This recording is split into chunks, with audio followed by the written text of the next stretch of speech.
All right. Thank you so much to Faith and to the Forbes Library for having me and for having me. It is kind of a pleasure to get to do this from my living room and a little bit of a difference there. I guess that's a little perk to not traveling. I don't have to carry amps and I get to wear slippers while I'm playing guitar. This is going to be a lot of fun. It's really nice to have you all here, and thank you for joining us on this Saturday afternoon. Remember, so at the end of my talking, I'll have some time to answer some questions. So if you have questions, you can ask them afterwards via your video, or if you'd like to type them into the chat, that's a good way to get your questions answered, and I will make sure to look through there and to answer any questions after I've said everything I feel like saying. So thank you to Faith for that introduction. My name, like she said, my name is Barrett Anderson, and I grew up in Petersam, a small town on the northeast side of the Quabbin. Historically Nipmuc and Wabanaki Confederacy land. Spent a lot of time in Northampton as a kid, actually. Saw many great blues shows at the Iron Horse and at Pearl Street and the Calvin, and I feel very grateful to have grown up in such a vibrant community. I started playing the guitar when I was 13 years old, and when I was 15, I started playing professionally. I spent 6 years in a couple of international bands that Faith mentioned, and pretty quickly when I started playing the guitar, I found blues music and really dove into it. I found this great passion, this great love in this music, and you know, when I started playing the blues, I thought I'd be learning about playing the guitar, and the reality is that, man, I learned about life. I learned, you know, I found this passion of mine, this foundation of my life. But blues, you know, it's not about the notes. There's humanity, there's culture, there's history, there's stories, there's people, and you cannot separate where this music is from and who made it from the music itself. And I firmly believe that it is the great cultural contribution to the world from America and from African Americans in particular. You know, and I do, especially in the last few years, as racial issues and racial equity have become so present in our society, you know, I'm very aware of the fact that I'm, you know, a white kid from central Massachusetts playing music that is not mine, but it's a universal music. The themes are universal, they are human, and these people, they were my heroes, and they still are my heroes. When I was a teenager, my friends had you know, Red Sox and Celtics posters in their room, and I had posters of Muddy Waters and Howlin' Wolf. And it's a history that I have studied. It's been a defining path in my life, and I'm not trying. I feel very careful to not, you know, I don't try to appropriate this music, and I don't try to own music that is not mine, but I'm trying to also spread a little bit of this great joy that I've found, and share this powerful music with the world however I can. And I know that in various situations, well, when I was 15, my first professional experience came with backing up Pinetop Perkins, who was in his late 80s at that point, but an African-American piano player. He grew up on on Hobson Plantation down in Clarksdale, Mississippi, and was quite a tractor driver apparently, but was an even better piano player. And in the 1940s, he started recording, and he was Muddy Waters' piano player from the late 60s through the end of Muddy's life in the early 80s.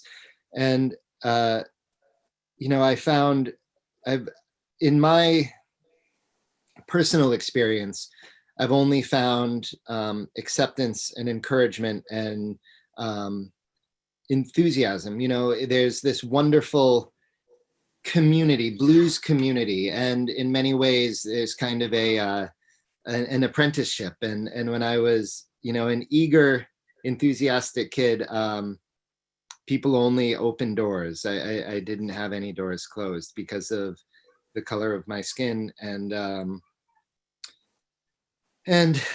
you know, I suspect that's enough to say about that. I don't want to get too mired in this, but of course, you know, this is African-American music that is central to it. And you cannot deny, you cannot pretend that it's not, that social justice, that racial justice, that equity are not central to the formation of this music, to the history of this music. And there's certainly, that's something that I'm going to be talking quite a bit about. You know, I think let's starting with the beginning. Kind of what is what is blues music? What is blues? Well, you know, it's a type of music that it's a type of music. It was first recorded in 1923 by Ma Rainey, but its roots go back much further than that. It has its roots in African musical influences and rhythms and instruments, in spirituals and work songs. But it was also in once it started to get recorded and started to get played, you know, it's party music. It's social music on a you know, in the 1920s on a Friday night at Dockery Farms. You could hear Charlie Patton playing music that people were there to dance to, people were there to have a good time to, and to get down to. And there's a lot of joy in blues music.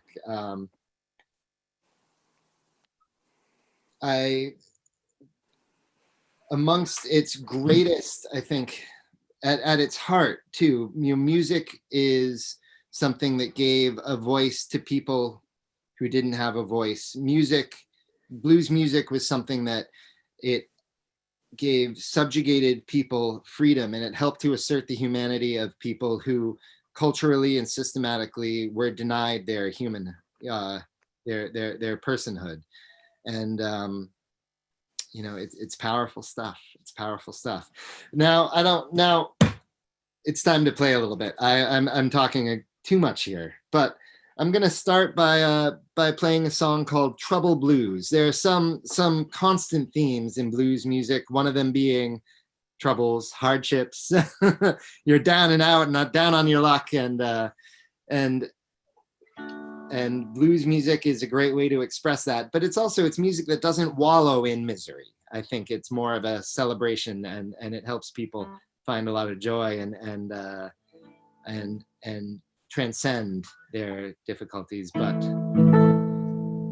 this is called Trouble Blues.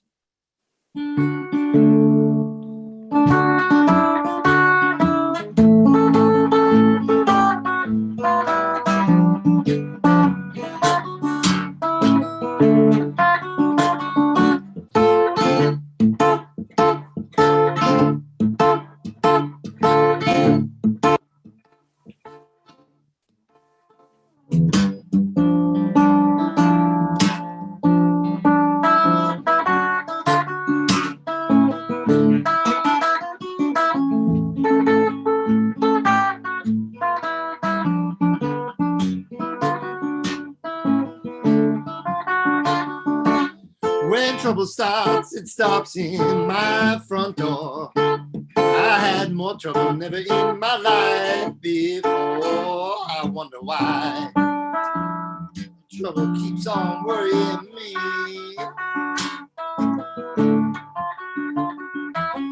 I just soon have my body, oh baby, buried in the sea. trouble starts, it lasts for so long. Seems like everything I do, oh baby, you know it all go wrong. I wonder why trouble keeps on worrying me.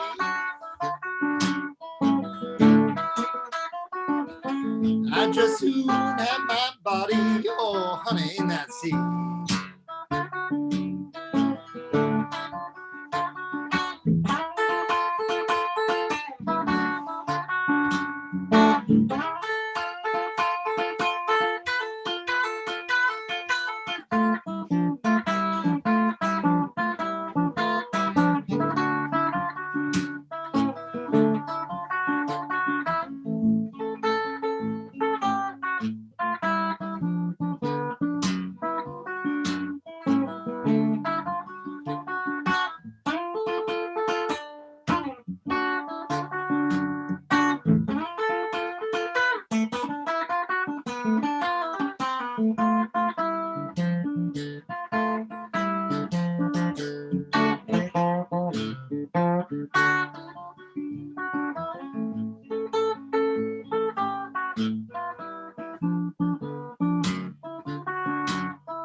When trouble starts, it lasts for so long.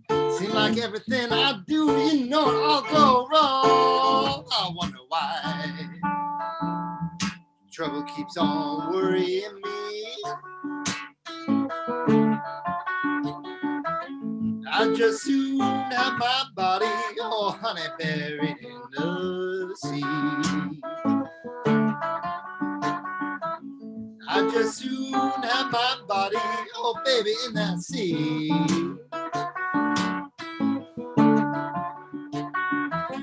I just soon have my body, oh baby, in the sea.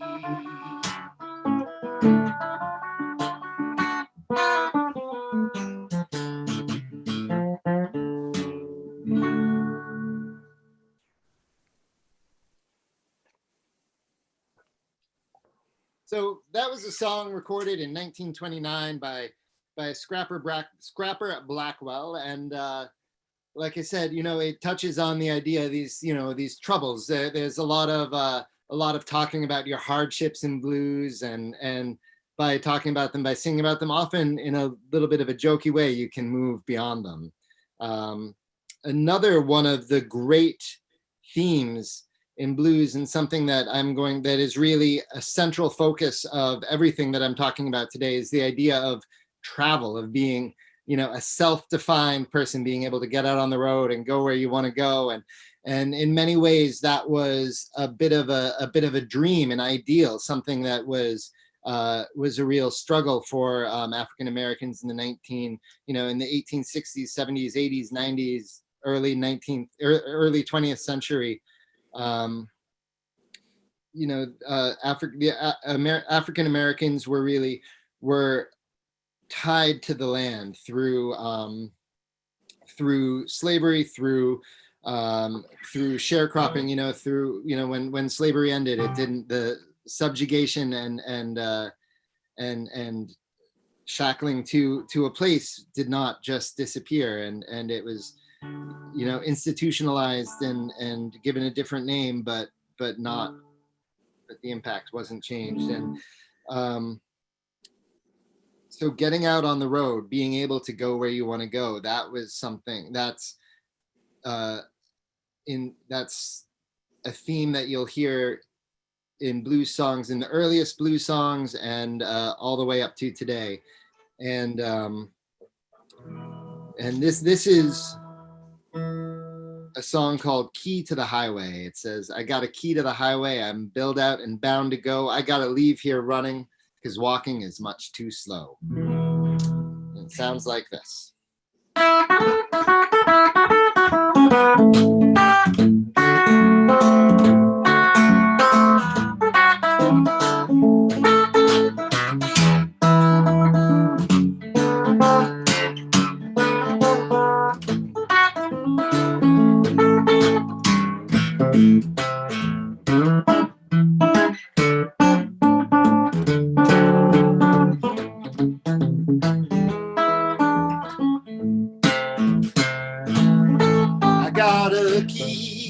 highway. Build out, I'm bound to go. Gonna leave here running. You know, walking much too slow. I'm going back to the border where I'm better known. You ain't done nothing, darling, but driving me out of my home. Give me one more kiss now, baby, just before I go. Well, I'm leaving in the morning. You know I ain't gonna be around no more. When the moon is rising, well, I'll be on my way. Oh, I'm taking to that road. I'm a traveling man day to day.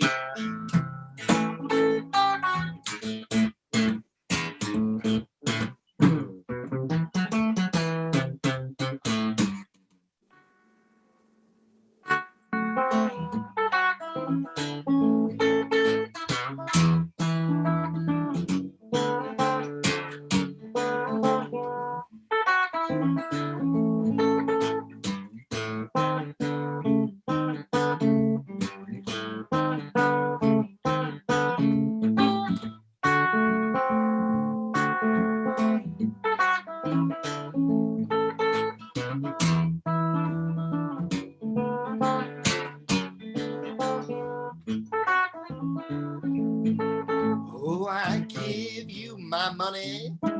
Oh, baby, what you want me to do?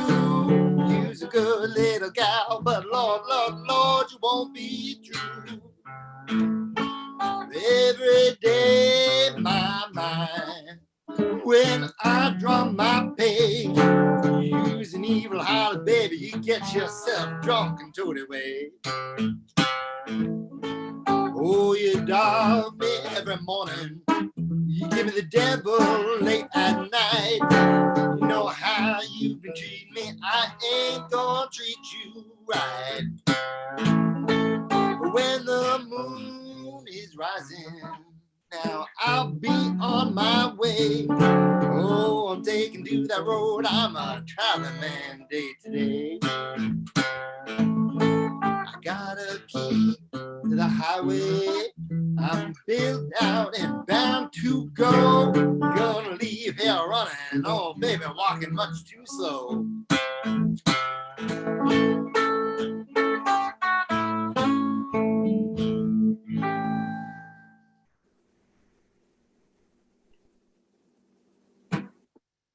All right, so that was Key to the Highway, you know, about hitting that road, traveling, getting out, going.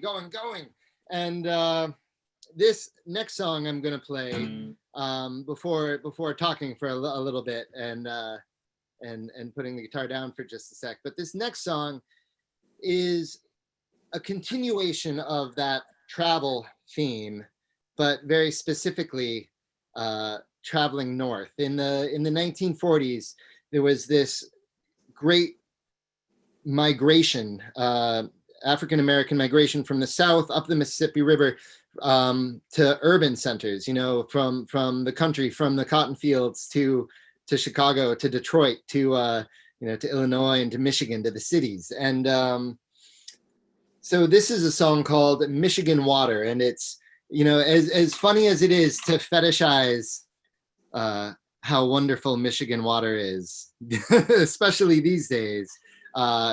It was not sung ironically in 1937 by Jelly Roll Morton, who wrote the song. This was about the allure of the North, the fantasy of the North, the dream of the North. You know, that Michigan water, it tastes like sherry wine, but Mississippi water tastes like turpentine.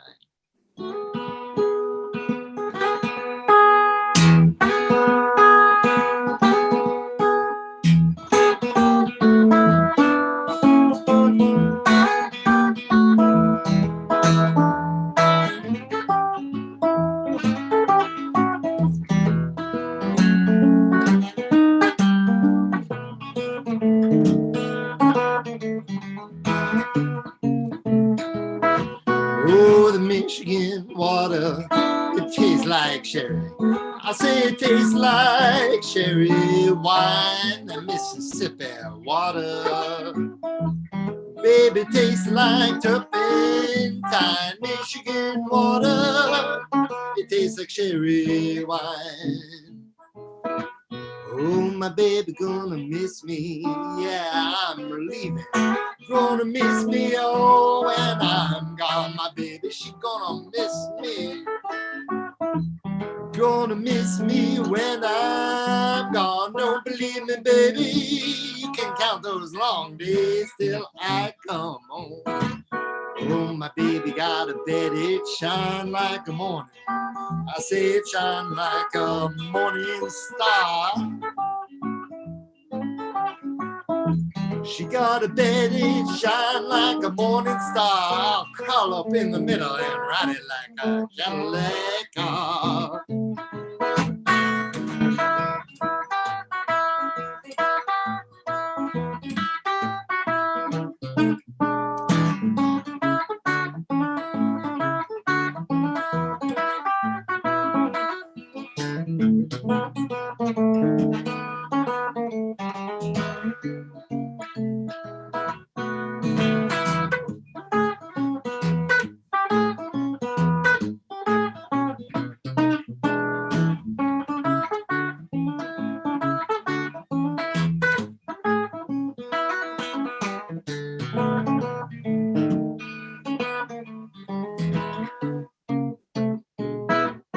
Oh, the Michigan water, it tastes like sherry. I say it tastes like a sherry wine. That Mississippi water, it tastes like turpentine, but Michigan water, it tastes like sherry wine.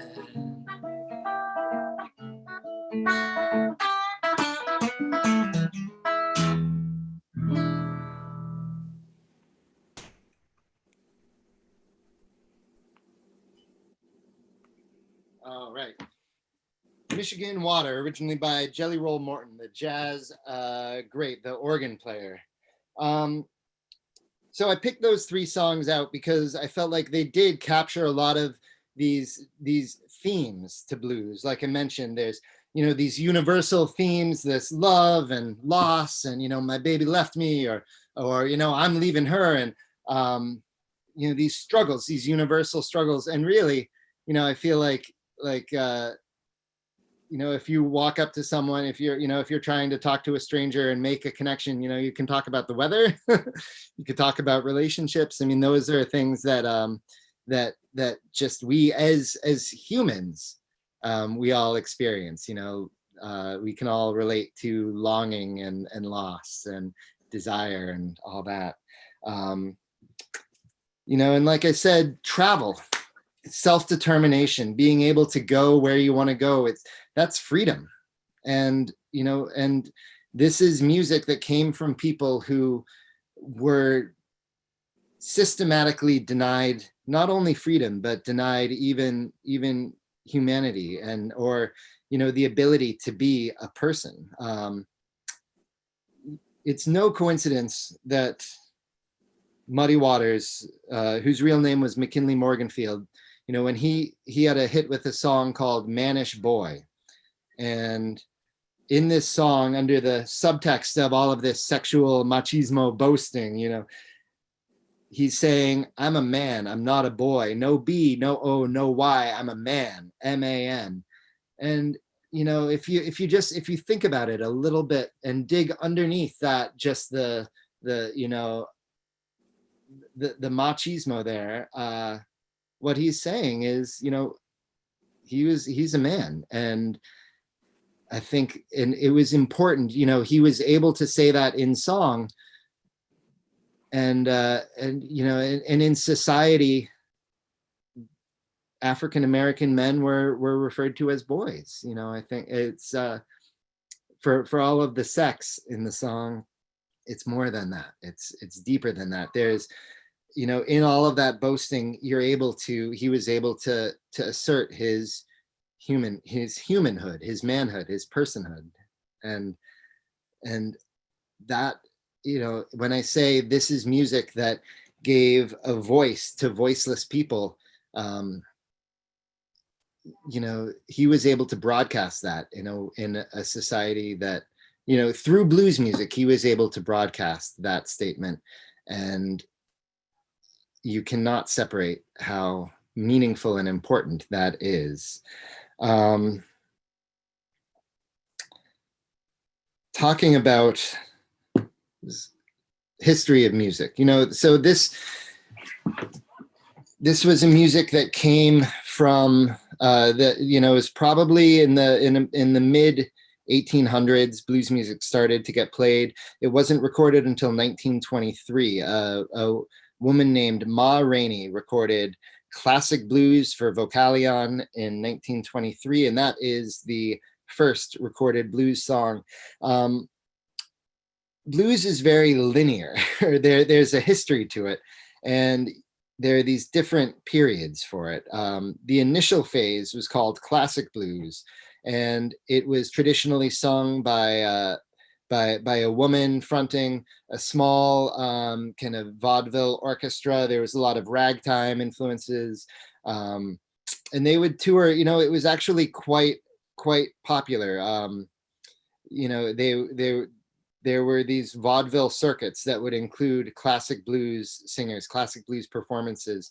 And this was the other, I think, another just beautiful aspect of blues music. It allowed people to not only have some of the freedom that they were culturally denied, but it also gave them the self-determination to do what they wanted to do, to work where they wanted to work. Ma Rainey and Bessie Smith and Alberta Hunter, these classic blues singers, they were celebrities, and they weren't stuck working in fields. They weren't stuck working, you know, as maids in houses. They were able to be musicians and to get out and to be their own person, to be self-defined, and it provided, you know, through blues music, they were able to have it gave them a job, it gave them a career, it gave them a living. And in a time when basically the options were, you know, sharecropping, whether that was, you know, working in the field or working in the house, you know, that was pretty much, that was it. Those were your options. You could be a, you know, if you were a man, you could be a preacher. But if you were, you know, but there wasn't, the world wasn't Bessie Smith's oyster, but she was able to make it hers through blues music. Another kind of theme in blues and constant throughout it, there's often some pretty racy lyrics, some kind of funny lyrics too. In that last song, Michigan Water, the third verse in it says, you know, my baby, she's got a bed, shines like a morning star. Well, I'm gonna crawl up in the middle and ride it like a Cadillac car. And you know, and Alberta Hunter, especially in these classic blues songs, boy, there was a lot of, you know, not even double entendres, single entendres seems totally right. Alberta Hunter, in a song of hers called Handyman Blues, she sang, you know, singing about her man who's such a handyman. You know, he shakes my ashes, he greases my griddle and churns my butter, and he strokes my fiddle. You know, you know, so there definitely, you know, there's a good some things to chuckle over in there. Classic blues went until about 1928, and then in 1929, the predominant form of blues music became what we now look at as Delta blues. And this, while classic blues was predominantly a woman-led form, Delta blues became predominantly men singing, guitars, sometimes accompanied by a harmonica, sometimes a fiddle or a piano. It was a very kind of hard driving rhythmic music, stark and percussive, but it was music that you would dance to. You know, I think that one thing that there's a balance to this that you always have to kind of keep in mind, that, you know, for all of the meaning that this had, and all of the cultural statements, the identity in the pieces that that really were significant socially. This is also, it's party music, it's dance music, and you know, it was meant to be, to be played on a Friday night at a party, at a house party, at a, you know, on Saturday nights at a Saturday night fish fry. It was music for people to dance to, and people to get down to, and to feel good to. You know, it's a Friday night in Chicago in 1948. Go out to the club and you know, dance to Muddy Waters, and so this was, you know, party music and dance music and pop music. Pop music is more right than party music, I think. It was the pop music of the time. And these people, these musicians were the pop musicians of their time. So, you know, I can't really give much in the way of examples of classic blues, but I can give you some examples of Delta blues. And in the story that I'm telling, we're going to spend some time with in the Mississippi Delta here. Let me play a song. Oh, and also, actually, just let me take a moment. So this guitar, this guitar is actually from 1919, and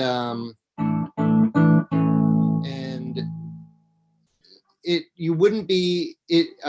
Some early promo photos of Big Bill Broonzy, a famous country blues singer. He's playing a guitar quite a bit like this.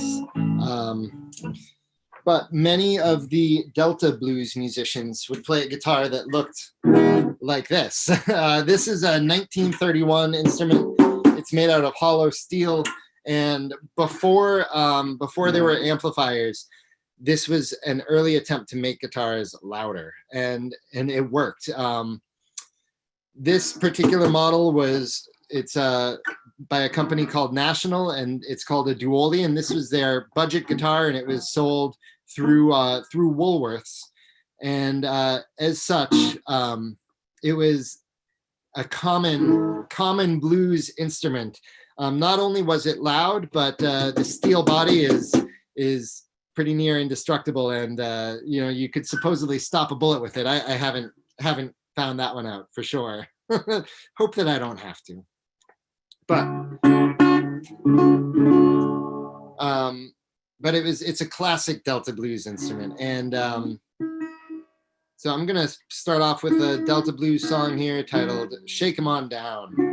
Many musicians have played this one, and the version that I have based most of what I do off of was by a musician named Tommy McClellan, and it sounds like this: "Shake 'Em On Down."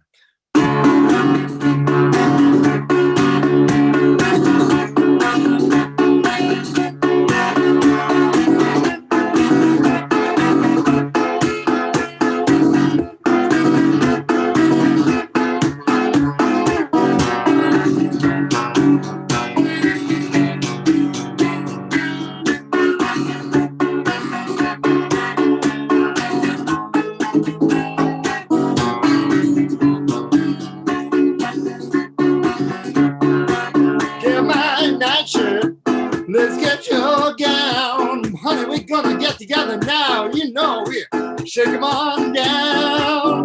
Must I holler? Must I shake 'em on down? Must I holler, baby? Must I shake 'em on down? They're good looking, and the clothes I wear, good time will treat me, take me most anywhere. Oh, must I holler?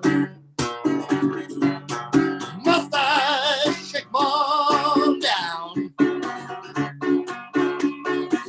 Must I holler, baby? I believe I'll shake 'em on down. Tell me, baby, why don't you see the way you shake that thing? Oh, honey, it really gets to me. Oh, must I holler? Must I shake 'em on down?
Oh, so tired of hollering, I believe I'll shake my arm down.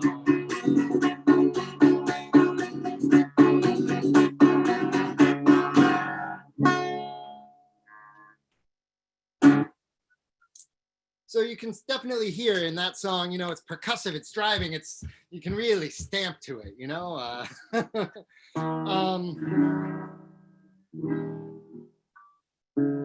And it's loud too, you know. There's not a lot of subtlety to that song. It's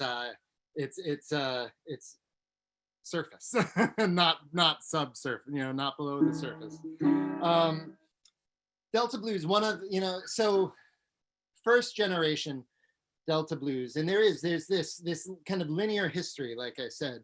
So some of the first generation Delta blues players were Charlie Patton, Tommy Johnson, Son House, Skip James, and I'm gonna talk a little bit about each one of those fellows. Now, Charlie Patton I think of as really kind of grandfather, first generation Delta blues. He was a small man with Native American, some Native American heritage, African American heritage, or African heritage, really.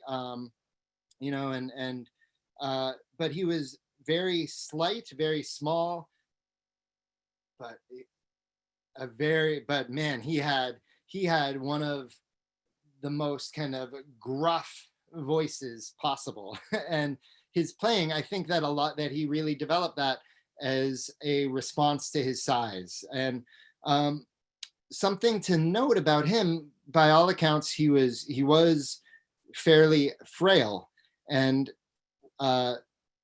working in the field, that wasn't he wasn't built for that. He wouldn't have done well with hard labor, with field work, and he became a musician. So he you know, recorded under his name. He recorded blues, and under a pseudonym that escapes me, he recorded gospel.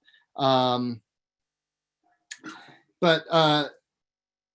that, you know, blues music allowed him to not work in the fields, to be able to find a job that was better suited for him. He recorded quite a bit, although he did have a very short life. He died from tuberculosis in the mid 30s. I believe it was 1937.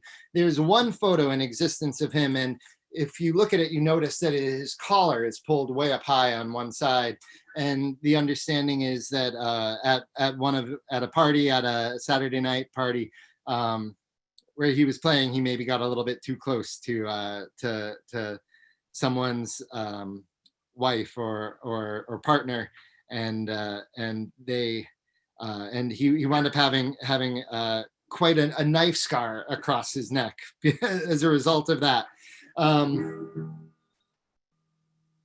This is a song of his titled "Down the Dirt Road Blues," and you'll hear, again, this is about travel. This is about that self-determination, and then, you know, there's quite a bit of possessiveness over in a relationship too. So, and this is titled "Down the Dirt Road Blues." Sounds like this.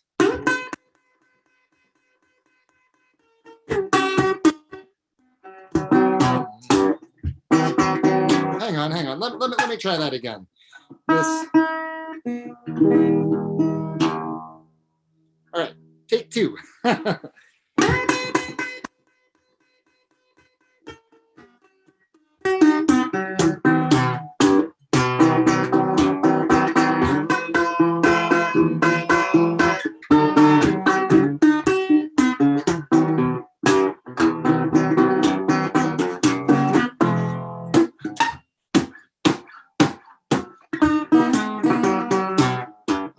Settling in here. I'm going away to a world unknown. I'm going away to a world unknown. Well, I've been worried here, but I won't be worried long. My baby got something, oh, she's trying to keep it. What do you think it is? baby got something, or she trying to keep it. But I got something to find out, something well. I feel like chopping, ships flying everywhere. I feel like chopping, ships flying everywhere. Well, I've been to the nation, but Lord, I couldn't stay there.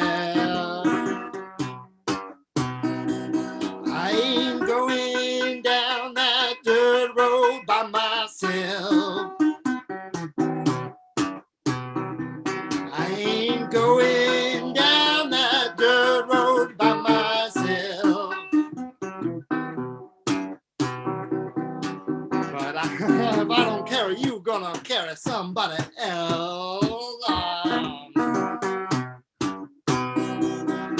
Every day, every day, every day seems like murder here. Every day, every day, every day seems like murder here. Oh, I know my baby, she ain't gonna miss my tender care.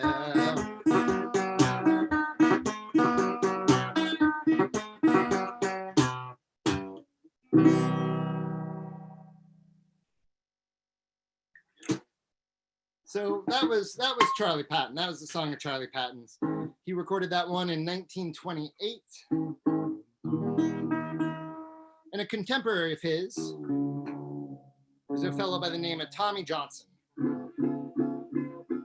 who was also kind of raw and guttural and rough, and another man who was who sang a whole lot about taking to the road, and this is one of his. It's titled Big Road Blues. It also has that again, that talk about being out. You know, I'm not going to go down that big road by myself, and if I don't carry you, I'm going to carry somebody else. You know, it doesn't matter whether you come with me or not, because I'm going, and if you don't come, I'll take someone else with me. You know, it doesn't have to be you, but you know, that self-determination. I am a free man to go where I want to go. And, you know, for most of these musicians too, it's worth noting, they weren't totally free men. This was an ideal, even in the, you know, in the 1920s and the 1930s. You know, when Son House, the one of my favorite musicians, you know, he used to talk about being able to go wherever he wanted to go. And you know, that wasn't true in 1930s America. And, you know, I mean, frankly, that's not true in 2020 America, is it? You know, when confronted with the idea of not being able to go exactly anywhere he wanted to, Son responded, you know, he said he didn't really want to go to those places that he couldn't go to anyways. But, you know, there is that freedom, and, you know, that taken to the road, and doesn't matter if you're coming with me or not, because I'm going, and I'm going where I want to go. You know, it's such a big part of the blues. And it's so nice too. You know, I'm seeing the little questions come through on the chat, and thank you so much. You know, I'm so happy to have you all here, and I'll wrap up in a little bit of time to get to all of them. I hope. I'll certainly try.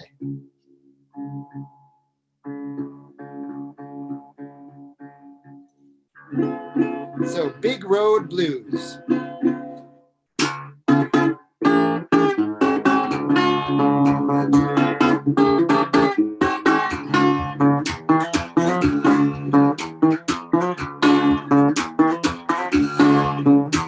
Well, I ain't going down, I say a big road by myself.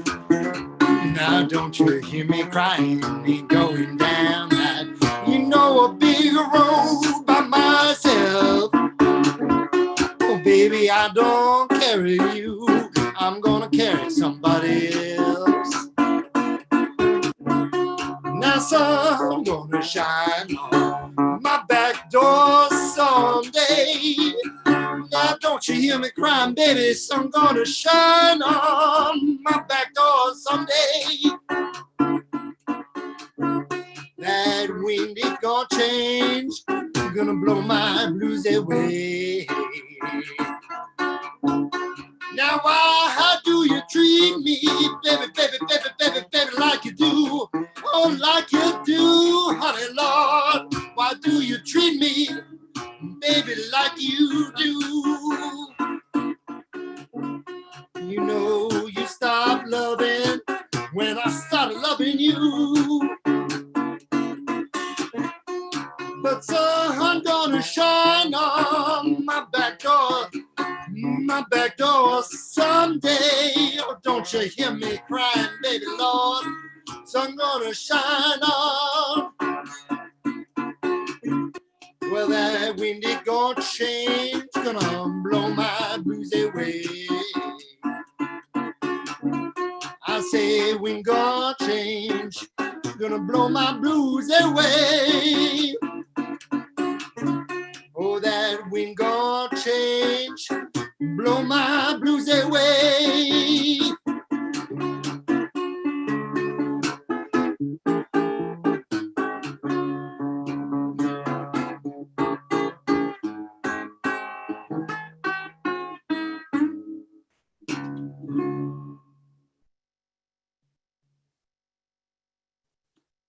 Yeah, all right. Is that Tommy Johnson? That's some Tommy Johnson. This brings me to Son House. Like I said, Son is one of my favorite musicians. In interviews and things, people will ask me who my heroes are, and that answer changes week to week. But Son House is always in the top three. He was a musician. He was from Dockery Plantation down in Mississippi, and started recording in 1929. Contemporary of Charlie Patton, of Tommy Johnson, and first generation Delta blues. He was a preacher on the other side of the coin. On the days when he wasn't singing blues, you'd find him preaching, and he was very a real believer. He was very religious. There was no phoning it in, and you could see one of the things that I think is so compelling and powerful about him was that he was fully consumed by the music he was playing at any given moment. There was no phoning it in with him. It was a full body experience. I mean, almost like watching an exorcism in some way. Watching him play, you just see a man become consumed by the music that he's making. And that, I just think it's such a beautiful and powerful thing to watch. In the late 60s, he was rediscovered in the 60s after having not played for about 20 some years. And he was a terrible alcoholic. He had a bad tremor. And, I think in many ways, I wonder, I wonder what he could have done if he wasn't fighting that, if he didn't have that struggle that so greatly impacted his music. But still, in the 60s, you'd hear him playing, and a song that should have a tempo like bah, bah, bah, bah, it was suddenly like boom, boom, and there'd be times where he'd be singing, but unintelligible words, and it's still compelling. The guitar could be out of tune, the tempo could be off, he could not be singing words, and he was playing with such determination, such full body, putting everything into it, that it didn't matter when he was not saying a word you could understand. He still made you feel something. And and I think that's one of the great things in music. It's that connection. It's what I strive to do when I play is connect with people. Is I don't want it to be about the notes. I don't want it to be about whether I'm about the technique, if I'm playing fast or whatever. It's about what you can say with what you're doing. It's not about the notes. It's about what you're saying with the notes. And with Son House, it was all about what he was saying with the notes. he was one of my favorite. He is just one of my heroes. And so I'm gonna play just a couple of Sun songs for you here, starting with a song he recorded in 1931 titled Depot Blues. Depot Blues, you know, it's about a train, of course, it's about a train station. One of the things that he often would one of his regular lines was, you know, before I leave this town, I'm going to hang crepe around your door, around my baby's door, around someone's door, you know. And I never, you know, part of the great joy of blues, you know, it's discovering this world. You can't separate the music from the culture, from the world that produced it. And you know, and so you know, when I was 16, I was like, what does that mean? He's hanging crepe around your door. And so there was a tradition of putting crepe, you know, kind of thin paper or thin fabric around someone's door at a funeral. And so when Sun would sing his songs, before I leave this town, I'm hanging crepe around your door, I think what he was really saying was, you know, this is over before I leave. It could have been as literal as a funeral or you know, someone dying, but I think in a more figurative way, there was, you know, there was no looking back. When he leaves, there's no looking back. He's gone. And again, there's that freedom there, isn't that drive, that fantasy, that travel. So Sun House, Depot Blues, again, raw, rough, guttural, kind of stark and really percussive playing. Sounds like this.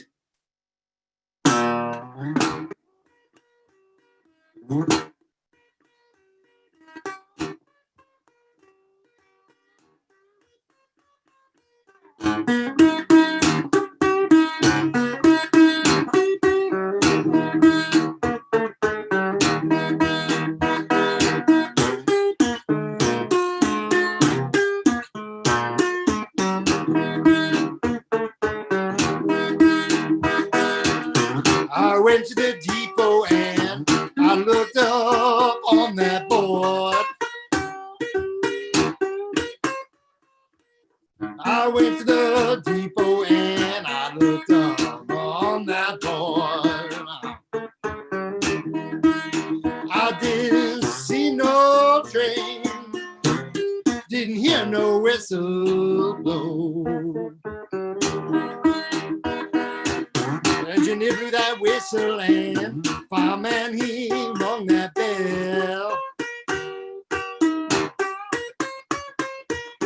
Engineer blew that whistle and fireman he rung that bell.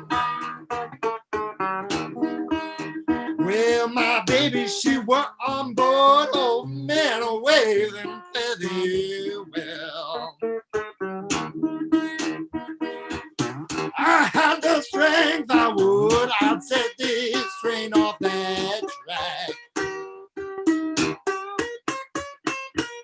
I had the strength I would, I'd set this train off that track. Well, she made me a promise, but she ain't coming back.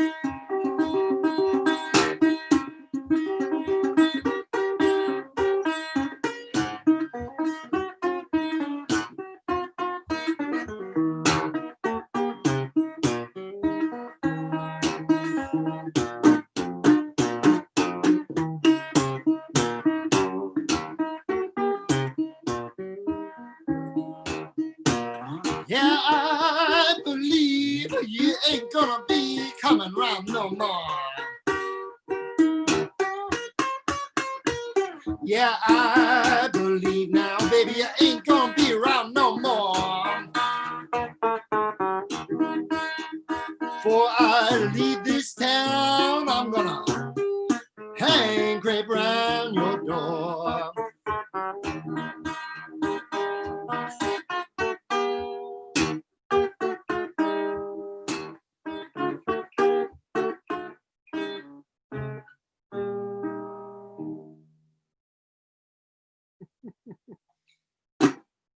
There's a little extra Son House ingredient, a little extra authenticity there with the guitar terribly out of tune, but you just got to dig in and go for it sometimes, right? So like I said, Son was a blues musician, and on Sunday mornings he was a preacher. You know, he'd be up all night Saturday night at the juke joint, at the fish fry, at the house party playing, and then Sunday morning he'd be preaching from the pulpit, fiery stuff. And when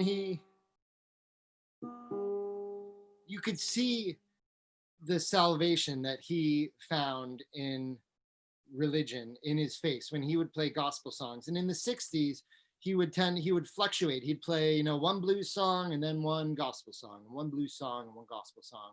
And for all of the consumption that overtook him when he played blues, you could see the salvation when he played gospel. And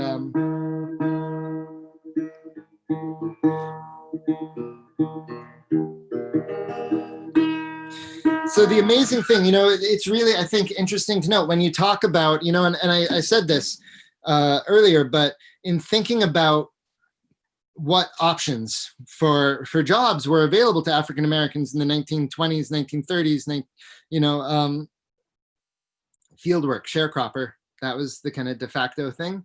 And then you could be, you know, it was basically a blues musician or a gospel musician. And it's so interesting to note that blues and gospel music are just, they're like this. At so many points, you know, you just change the noun that you're singing to, you know, baby becomes God. and that's all, that's the only difference. Another one of the most powerful musicians that I've ever heard was a street preacher from Texas named Blind Willie Johnson. There's a lot of Johnsons in the blues. And so Blind Willie Johnson was an itinerant street preacher from Texas with one of the most rough, ragged voices possible, you know, and you'd think if you didn't listen to what he was singing, you know, you'd think you were hearing the heaviest blues. And then you realize that he's singing, you know, Samson and Delilah, or you know, or His Blood Will Make Me Whole, or, you know, these gospel songs. And you know, it's just, you know, and you know, Charlie Patton, like, you know, Charlie Patton was a preacher and a blues musician. Son House was a preacher and a blues musician, and they fluctuated from, you know, song to song, especially in the 60s. So I'm going to, one of the songs, one of the gospel songs that Son House would sing was John the Revelator. And he had a blues song, an original blues song called Grinnin' in Your Face. And they're really, you know, they are very much the same song with different lyrics. John the Revelator, Son would sing, you know, he'd put down his guitar and he'd clap and stamp his foot, you know, kind of like this. Tell me who's that riding? John the Revelator, tell me who's that riding? John the Revelator, oh, who's that riding? John the Revelator wrote the book of the 7 seas. Who's that riding? John the Revelator, tell me who's that riding? John the Revelator, oh, who's that riding? John the Revelator wrote the book of the 7 seas. You know, and and he would take that same melody. That is out of tune. He would take that same melody and he'd put some different words to it and called Grinning in Your Face. He would,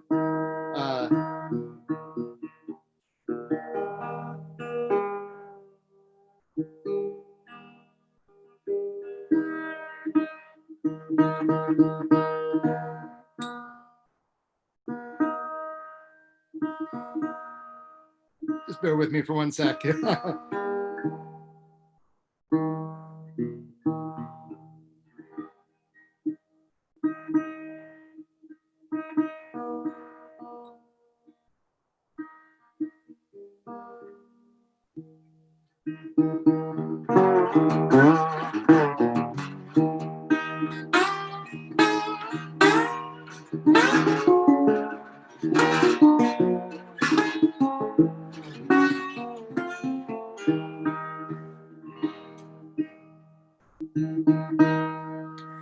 So grinning in your face, you know, if you just think back to tell me who's that riding, John the Revelator, tell me who's that riding, John the Revelator.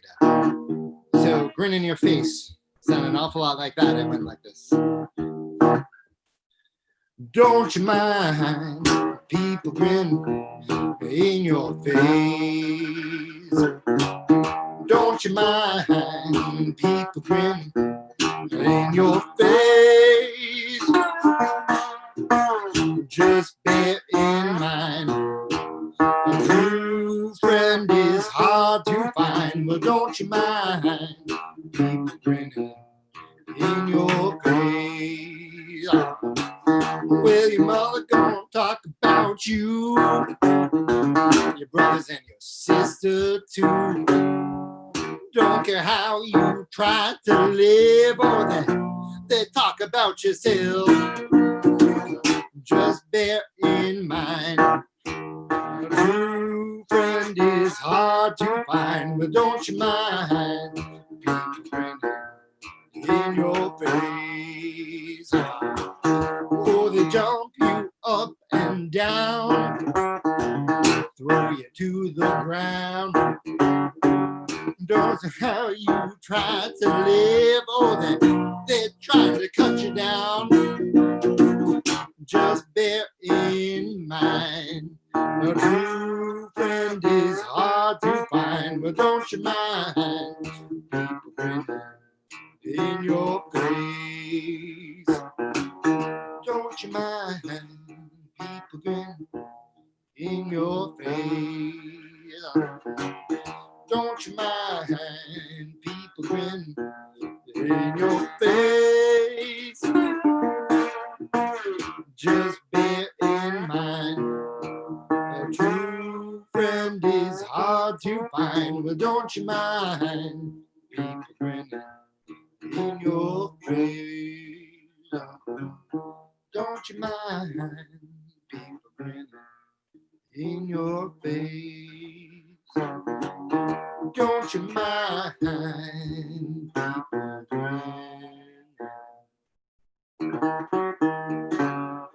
people grinning in your face?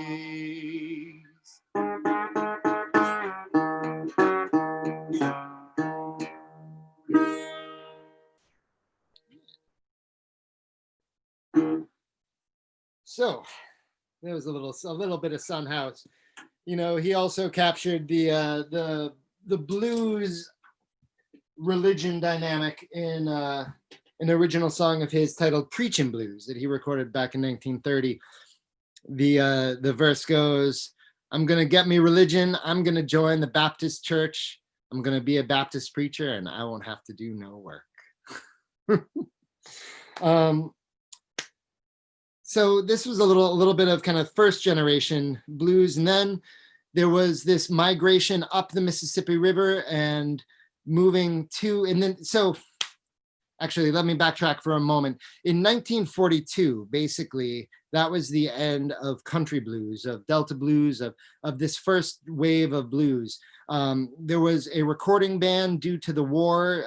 Vinyl, you know, they were trying to not press vinyl, so there was no music being recorded. And when the ban was lifted, country blues was no more. There had been this great migration up north. Their factories in cities in Detroit, in Chicago, they were hiring people, you know, in Houston, hiring people and advertising in the African American papers, saying, you know, get out of the field, come, you know, live life in a city, be a free man in a city, be your own man in a city. And so there was this great migration from the South up the Mississippi River, up to the urban centers. And when that recording ban was lifted, country blues just didn't exist. It had become urban blues. It had become city blues, Chicago blues, Texas blues. And one of the great proponents of Chicago blues, one of the originators, was Muddy Waters. And you can consider Muddy Waters to be second generation Delta blues or first generation country, Chicago blues. He took that sound, that guttural, that stark, that percussive sound, the Son House, the Charlie Patton. He was a direct descendant of those people musically, but he electrified things. You can say, people say Muddy Waters invented electricity, and that's not really an exaggeration. He was one of the architects of electric blues, and he took that Chicago blues sound, and especially in the late 40s, electric instruments were very new. They were raw. They were not refined and not necessarily clean sounding, but he embraced that, and he would play a song like this that'll Can't Be Satisfied.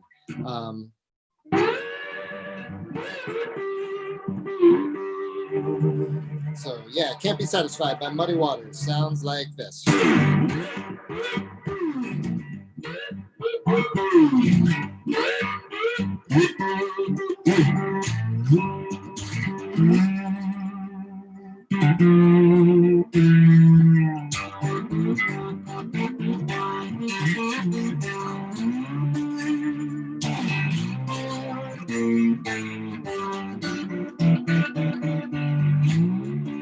Well, I'm gonna wait to live. I won't be back no more. I'm going back down South Drive. Now don't you wanna go? I'm trouble. Well, I'm all working mine. I'll never be satisfied now. I just can't keep from crying. But when I'm in my sleep, I hear my doorbell ring, looking for my baby. Don't see not a doggone thing. I'm troubled. I'm all worried mind. I'll never be satisfied now. I just can't keep from crying. But if I feel tomorrow like I feel today, I'm gonna pack up my suitcase, gonna make my getaway. You know I'm trouble. I'm all worried in mind. I'll never be satisfied now. I just can't keep from crying.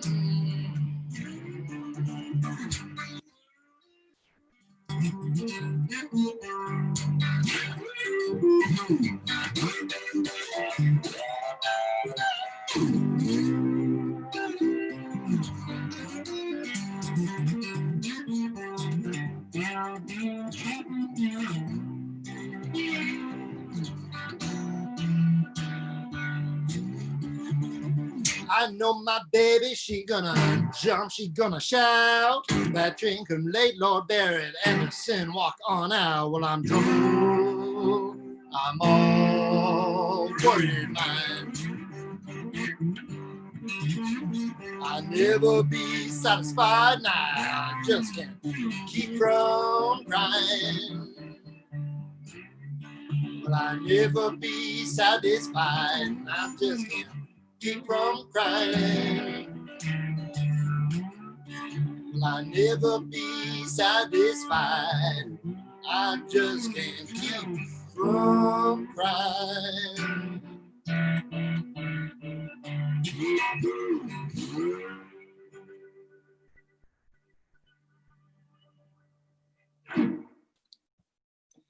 That was a little example of what happened when the blues went out of the country and into the city. These electric instruments, they were, raw and kind of gritty and distorted, but they were loud. And the cities were loud. The acoustic instruments that worked, in a house party on a plantation, in a field, or on the front porch. they couldn't cut it when there were cars, those busy city streets. So the music changed when it went from the country up the river, up to the cities. It became urban blues. And I'm kind of aware of the time. I have about 15 minutes left, so I am going to wrap this up. I did have more that I was hoping to get to, but I'm always, there's always more to dig into, isn't there? Just as a little wrap up, Muddy Waters in the late 50s, he had a song titled "The Blues Had a Baby" and they named it rock and roll. And he was right. From the blues, you got Chuck Berry and Bo Diddley and Elvis. There's no pretending that Elvis wasn't a white man playing black music. Sam. Yikes, that's embarrassing. I'm drawing a blank on the name of Sam something from Sun Studios. It'll come to me when I'm not thinking about Phillip. it. Sam Phillip. Yes, Sam thank you. Of course, thank you very much. He kind of famously said, if I could find a white man who sang like maybe it was Howlin' Wolf, he'd make $1 million. And I think of you can't separate where this music came from with the music. It's the history, the people, the place, the culture. It's all part of it. This is music that it expressed all of these things. This this freedom. This oh man, Sister was at a third. Yeah. It just there's this assertion of identity. It is inseparable from the people who made this music and from the culture that produced this music. There's so much to dive into, and I would love to have a little bit more time. If anyone was interested, I'd be happy to pass on some resources. I have a lot of my favorites, which I'm happy to share. And yeah. With no further ado, let me just switch over. Let me go look at what's in the chat here, and I can spend the last few minutes answering some questions here. There's one about chords. Yeah. A little ways up. Let's see. Thought in terms of chords. Yeah. So the question is, from Dr. Dan Russell, he asked, do you think that Patton, Johnson, etc., thought in terms of chords, A, D, diminished sevenths, etc., or were they playing notes and combined notes? So that's a good question. I think that there was a very definite structure to what they were doing, but it wasn't necessarily tied to the same terms and the theory in the way that we think of it as. A lot of these early musicians, I think, were, they kind of came up with their own way of looking at the instrument, of thinking about the instrument. I know Muddy Waters used to refer to his guitar as being in Spanish tuning when it was in open G, and that was related to a popular song. I think it's called Spanish Flamenco. That was in open G tuning, but he kind of created his own vernacular for what he was doing. The idea of blues, the blues form at this point, it's really a very defined, for many people, it's this 12-bar blues is what it's called, and you play the same bump, but you play the same form every time through. And that wasn't in place in the 20s and in the 30s. Skip James, who's an amazingly haunting, powerful musician, I highly recommend checking out Skip James. He was kind of, I think of him as being one of the masters of the 13.5-bar blues. There was a great story about Sonny Boy Williamson, the Chicago blues harmonica player, going to England in the 60s, and someone asking Sonny Boy, let me make sure I get this right. Sonny Boy was was playing with the Yardbirds. They were backing him up for a tour, and someone in the Yardbirds says to Sonny, Sonny Boy says to one of the Yardbirds, how many bars are in a 12-bar blues? And they say 12, and he says, as many as I want. And so I think that the idea of it being kind of set in stone in the form, I think that was not really present back in the day, and I think that kind of thought carries through to the chord structure too. That that the chords, they played the chords that they feel when they felt like playing them, and they might or might not have been, you could call them an A, you could call them a D, or it might be a diminished chord, but it was the chord that fit the music. And a lot of it really was kind of there was a lot of very like self-taught aspects to these musicians, and so while they were playing chords, they might not have called it a diminished seventh. Let's see, what else? Can you say anything about the electric guitar I played? Yeah, so this is a late 50s Supro model guitar. It's a very short scale instrument. It was a student level instrument, and made by a company, I believe it was made by a company that called Valco, that made instruments for a number of different stores, for Sears or Woolworths, and they would put a different logo on the headstock depending on where it was being sold. So this one has Supro on the headstock, and it's late 50s. Not the most versatile instrument, but it does what it does very well. It has this great raw, gritty tone, and it's a fantastic instrument for slide guitar. And yes, and so I see Sister Rosetta Tharpe, first rock and roll guitarist. Yeah, I am totally in agreement with you on that one. And yes, 1920, I'm sorry, I might have said 1923, but yeah, Mamie Smith, Crazy Blues was the first blues recording. Good catch, Donna. I'm sorry if I made it 3 years younger than it actually is. And the 1919 guitar that I'm playing, that was Gibson. It was their second model of guitar.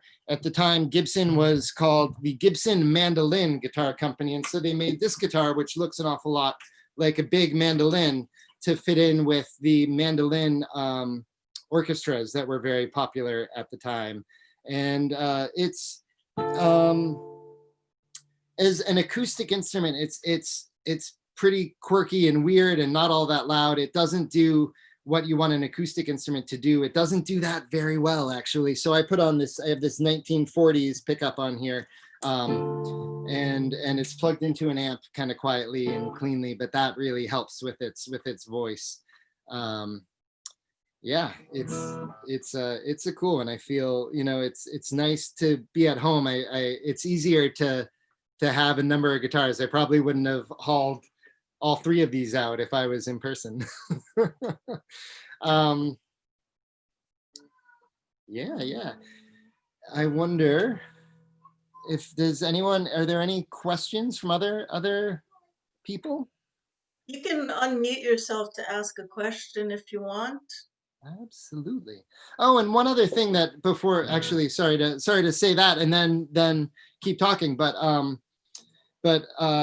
this little Supro guitar I got in Northampton, actually, at the old Blue Note Guitars in the the basement space underneath the Iron Horse.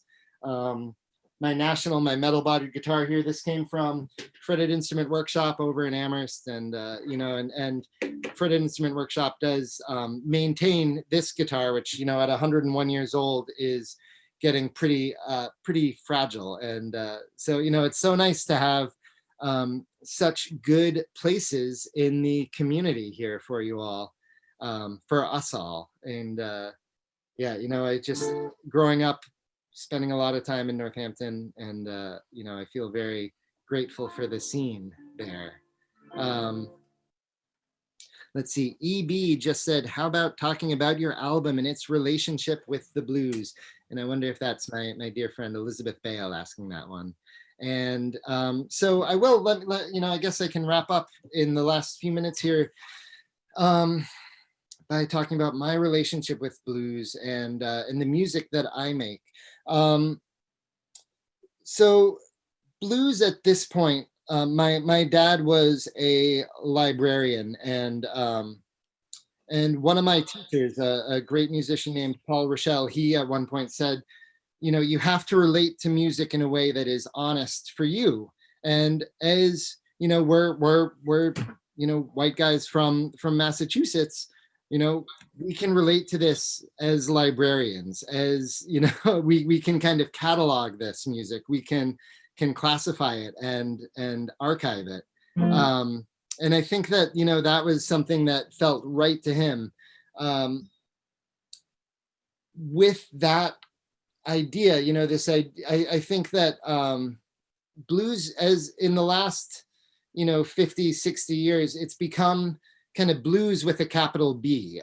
It's become this very standardized kind of formulaic thing that I think is kind of different than the original intention. Muddy Waters, wasn't setting out to play blues. He was playing music that he thought people would dig, and music that was personal to him, and relationship, that mattered to him. And it was music that you dance to on a Friday night.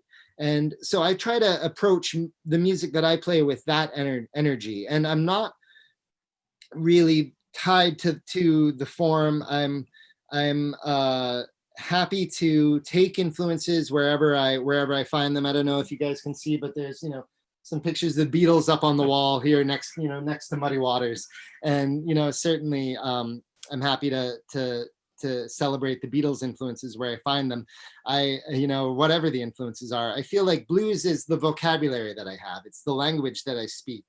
And but I'm happy to express it in ways that may or may not be considered straight blues. I do have a new album out titled Hypno Boogie.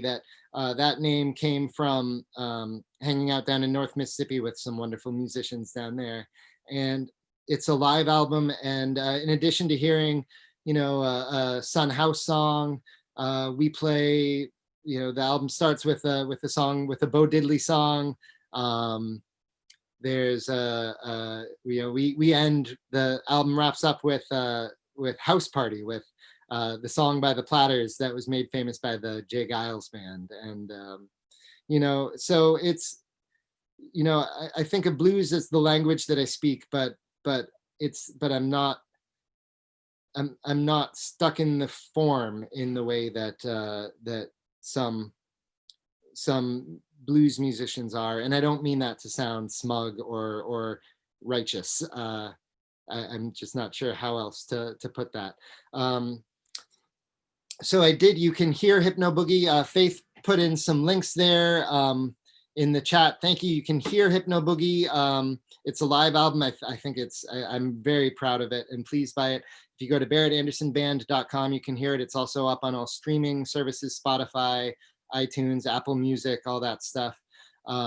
And I do have CDs for sale through my website, barrettandersonband.com. I was nominated for another Boston Music Award this year. So if you feel inclined, you can go to bostonmusicawards.com/vote and vote for the Barrett Anderson Band as the Blues Artist of the Year. And Donna, yes, Paul Rochelle is still playing in Boston. He's actually teaching at Berkeley right now. In addition to playing, I think, as much as he wants to. And although, of course, with COVID-19, the gigs are few and far between. So